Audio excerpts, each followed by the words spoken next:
বিষ্ণু ঈসা ইসলামকে মক্কার লোকেরা দুইটা উপাধি দিয়েছিল, এক হচ্ছে আস-সাদিক, দুই হচ্ছে আল আমিন।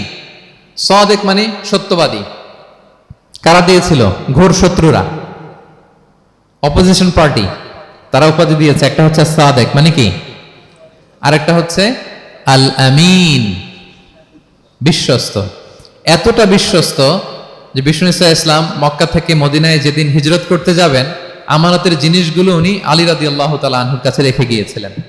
এত এত আমানতের সম্পদ ওনার ঘরে ছিল। এই ডিপোজিট বুঝিয়ে দিতে আলী রাদিয়াল্লাহু তাআলা আনহুর টানা 3 দিন সময় লেগেছে মক্কাবাসীদের আমানত বুঝিয়ে দিতে। সো যার আমানতদারিতা নাই তার ঈমান নাই। বিষ্ণু বলেছেন লা ঈমানা লিমান লা আমানাতা আলা, যার আমানতদারিতা নাই ওর ঈমানই নাই।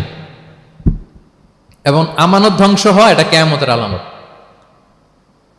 ইযা দুইয়াতিল আমানাতু ফান্তাযিরিস সাআ, যখন আমানত নষ্ট হবে তোমরা কিয়ামতের অপেক্ষা করো।